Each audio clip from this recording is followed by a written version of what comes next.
नमस्कार दर्शक बंधु जय जगन्नाथ। पवित्र मिथुन संक्रांति बा रज संक्रांति उपलक्षे आपण मानक अनेक अनेक शुभेच्छा एवं शुभकामना। दर्शक बंधु पवित्र मिथुन संक्रांति जहाँकि आज दिन में पड़ाक जाऊँगी। यही मिथुन संक्रांति चलित वर्ष अत्यंत खास रहा जाऊँगी कहीं दिन स्वयं प्रभु सूर्यदेव वृष राशि मिथुन राशि को चलन करने सहित बृहस्पति राशि परिवर्तन होगापाई जाऊँगी। यार स्वतंत्र प्रभाव 12 गोटी राशिचक्र उपर पड़ाक जाऊँगी। से चारि गोटी राशि होगाक जाऊँच अत्यंत महाभाग्यशाली यही पवित्र मिथुन संक्रांति बा रज संक्रांति ठारू এই ଚାରି ଗୋଟି ଭାଗ୍ୟଶାଳୀ ରାଶିଚକ୍ରଙ୍କ ଜୀବନ ସୁନା ପରି ଚମକିବାକୁ ଯାଉଅଛି। ଇତିହାସ ରଚିବାକୁ ଯାଉଛନ୍ତି। ମାଟି ଛୁଇଁଲେ ବି ହୋଇଯିବ ସୁନା। ହାତୀ ଢାଳିବାକୁ ଯାଉଛି ସୁନାର କଳସ। ପ୍ରତିଟି କ୍ଷେତ୍ରରେ ସଫଳତା ପ୍ରାପ୍ତ ହେବା ପାଇଁ ଯାଉଛନ୍ତି ଏହି ଭାଗ୍ୟଶାଳୀ ଚାରି ଗୋଟି ରାଶିଚକ୍ର। ଦେବଦେବ ମହାଦେବଙ୍କ ଶୁଭ ଆଶୀର୍ବାଦରୁ ଏହି ମିଥୁନ ସଂକ୍ରାନ୍ତି ବା ରଜ ସଂକ୍ରାନ୍ତି ଠାରୁ दर्शक बंधु हुए तो ये भाग्यशाली राशिचक्र भितर आपण राशि थाईपे। आपण मैंने जब आम चैनल को सब्सक्राइब करना तो निहाती आम चैनल को सब्सक्राइब कर दिंतु जहाँफल कि आमर प्रथम नोटिफिकेशन आपण पाखे जा पहुँची पार एवं आपण जानीपर आपण राशिचक्र विषय। तो ये आस जानवे ये भाग्यशाली चारि गोटी राशिचक्र विषय जाना। तो दर्शक बंधु मु प्रति भिडियो आपण मानक कहे कि जीवन अच्छी तो समस्या अच्छी आउ समस्या अच्छी तो समाधान भी अच्छी। आपण केबे भी समस्या समय दुख समय भांगी पड़तु नहीं। निजर मनोबल को दृढ़ रखंतु। प्रतिटी समस्या को सामना करंतु। देखिबे सफलता निश्चय आपण हाथ मुठा को आसीबो। आपण दिने ना दिने सफलतार शीर्षरे थिबे। प्रति कथारे आपण भांगिबा उचित नुहे। भगवान को ऊपर आशा एवं विश्वास रखंतु। प्रतिटी सफलता आपण हाथ मुठा को निश्चय आसीबो और आपण दिने ना दिने सफलतार शीर्षरे पहुँचे। तो दर्शक बंधु एबे आसन जानिबा से भाग्यशाली चारि गोटी राशिचक्र विषय जहाँकि मिथुन संक्रांति बा रज संक्रांति ठारू भाग्य बड़ परिवर्तन आनिबाकु जाउछंती ए भाग्यशाली चारि गोटी राशिचक्र। तो प्रथम भाग्यशाली राशि होउछंती मिथुन राशि। मिथुन राशि व्यक्तिंकर अत्यंत शुभ समय चलवाक जाऊँचे पवित्र मिथुन संक्रांति बा रज संक्रांति परठारू स्वयं प्रभु सूर्यदेव शुभ आशीर्वाद पड़ाक जाऊँचे आपण कुंडली रे जहाँफल कि आपण जीवन सूर्य परी चमकवाक जाऊँचे। माटी छुईले भी होइजिवो सुना। सूर्यदेव स्वयं आपण राशि चक्र रे चलन करने को जाऊँ सूर्य परी चमकवाक लगी उठिब आपण जीवन। आपणकर प्रतिटी क्षेत्र में सफलता मिल आशा ठारू अधिक आशाजनक फल पाइपारती।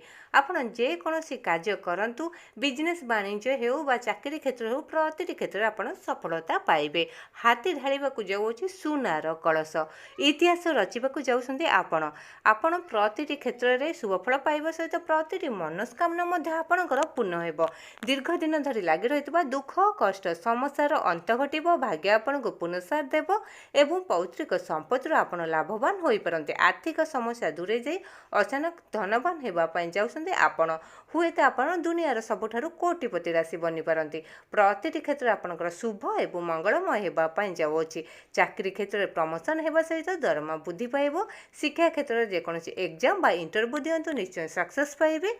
परिवार दीर्घ दिन धरी लगी रही दुख कष्ट समस्यार अंत घटब। आपण परिवार सुख शांति समृद्धि फेरी आसवा सहित आपण जीवन खुशी रे भरीजिव। शिक्षार्थी क्षेत्र में आपड़ जेकोसी एग्जाम दियंतु बा कोनोसी कॉम्पिटिटिव एग्जाम दियंतु निश्चय सक्सेस पाइबे। विदेश यात्रा करिबार योग मध्य बनुअछि। स्वास्थ्य अवस्था नूतन परिवर्तन देखादेव। स्वास्थ्य बहुत भल रहिबो। स्वयं प्रभु सूर्यदेवंकर आपण राशि को चलन कर स्थिति अत्यंत मजबूत रहिबा सहित कुंडलीर स्थिति मजबूत रहिबाकु जाउछि।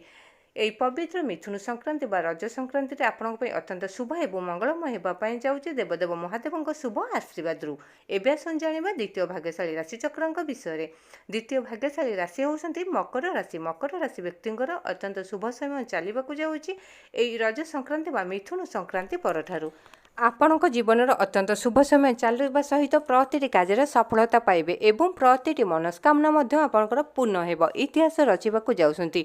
ବିଜନେସ୍ ବାଣିଜ୍ୟରେ ପ୍ରଚୁରରୁ ପ୍ରଚୁର ଟଙ୍କା ଇନଭେଷ୍ଟ ହେବା ସହିତ ସମାଜରେ ଆପଣଙ୍କର ମାନ ସମ୍ମାନ ଯଶ ବୃଦ୍ଧି ପାଇବ। ଶିକ୍ଷା କ୍ଷେତ୍ରରେ ଯେକୌଣସି ଏକ୍ଜାମ୍ ବା ଇଣ୍ଟରଭ୍ୟୁ ଦିଅନ୍ତୁ କିମ୍ବା କମ୍ପିଟେଟିଭ୍ ଏକ୍ଜାମ୍ ଦିଅନ୍ତୁ, ନିଶ୍ଚୟ ସକ୍ସେସ୍ ପାଇବେ। ଚାକିରି କ୍ଷେତ୍ରରେ ଆପଣଙ୍କର ପ୍ରମୋସନ୍ ହେବା ସହିତ ଦରମା ମଧ୍ୟ ବୃଦ୍ଧି ପାଇପାରେ। ଆପଣଙ୍କ କାର୍ଯ୍ୟକଳାପକୁ ଦେଖି ଉପର ଅଧିକାରୀ ମଧ୍ୟ ଆପଣଙ୍କୁ ପ୍ରଶଂସା କରିପାରନ୍ତି। ପ୍ରତିଟି କ୍ଷେତ୍ରରେ ଆପଣ ସଫଳତା ପାଇବେ ଏବଂ ପରିବାରରେ ସୁଖ ଶାନ୍ତି ସମୃଦ୍ଧି ବୃଦ୍ଧି ପାଇବ।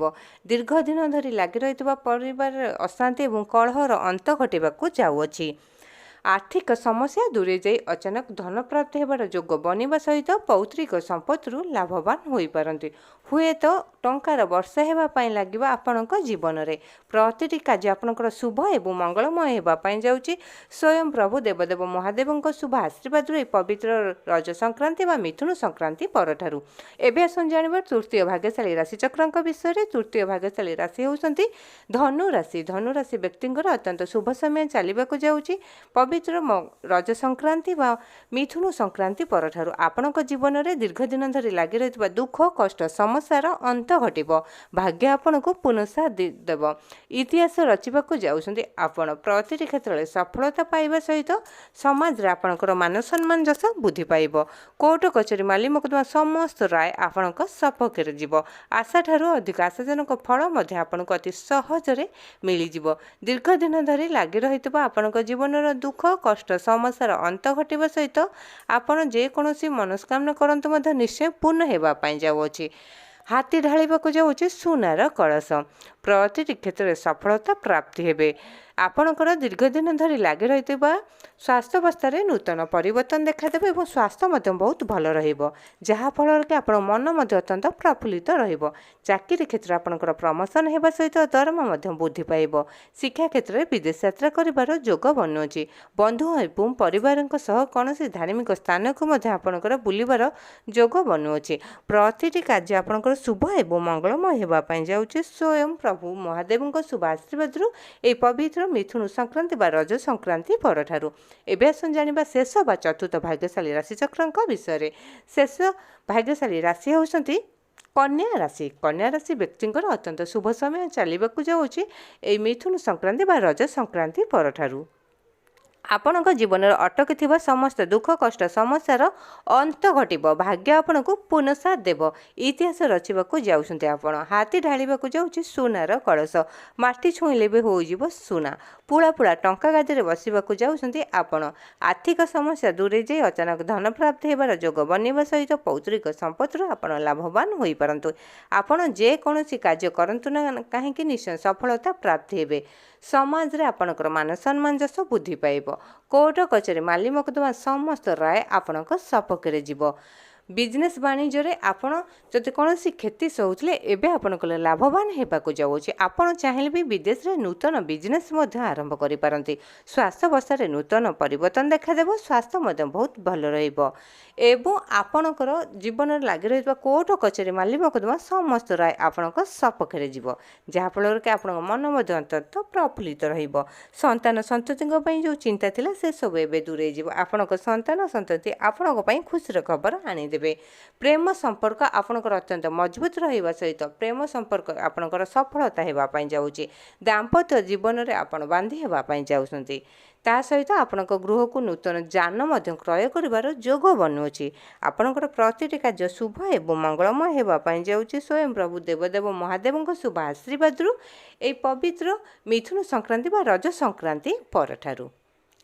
ତ ଦର୍ଶକ ବନ୍ଧୁ, ଏଇ ଥିଲା ଭାଗ୍ୟଶାଳୀ ରାଶିଚକ୍ରଙ୍କର ଭାଗ୍ୟଫଳ, ଯାହାକି ପବିତ୍ର ରଜ ସଂକ୍ରାନ୍ତି ବା ମିଥୁନ ସଂକ୍ରାନ୍ତି ପରଠାରୁ ଭାଗ୍ୟର ଅଚାନକ ମୋଡ଼ ବଦଳିବା ପାଇଁ ଯାଉଅଛି। ହାତୀ ଢାଳିବାକୁ ଯାଉଛି ସୁନାର କଳସ। ଇତିହାସ ରଚିବାକୁ ଯାଉଛନ୍ତି ଏହି ଭାଗ୍ୟଶାଳୀ 4ଗୋଟି ରାଶିଚକ୍ର।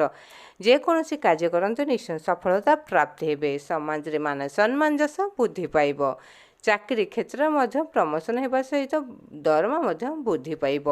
ଦାମ୍ପତ୍ୟ ଜୀବନ ସୁଖମୟ ହେବା ସହିତ ସ୍ୱାସ୍ଥ୍ୟାବସ୍ଥାରେ ନୂତନ ପରିବର୍ତ୍ତନ ଦେଖାଦେବ। ଆର୍ଥିକ ସମସ୍ୟା ଦୂରେଇ ଯାଇ ପୁଳା ପୁଳା ଟଙ୍କା ଗାଦିରେ ବସିବାକୁ ଯାଉଛନ୍ତି ଏହି ଭାଗ୍ୟଶାଳୀ 4ଗୋଟି ରାଶିଚକ୍ର ଦେବଦେବ ମହାଦେବଙ୍କ ଶୁଭ ଆଶୀର୍ବାଦରୁ। ତ दर्शक बंधु आपण मानक आम भिडटी केमती लगे निहाती सहृदय स्वयं प्रभु देवदेव महादेव को श्रद्धा और भक्ति करती तो भिडटी को लाइक करूँ शेयर करूँ चैनल टी को सब्सक्राइब करने सहित कमेंट बॉक्स में जय प्रभु महादेव लिखि जनातु। आज रोचे नमस्कार।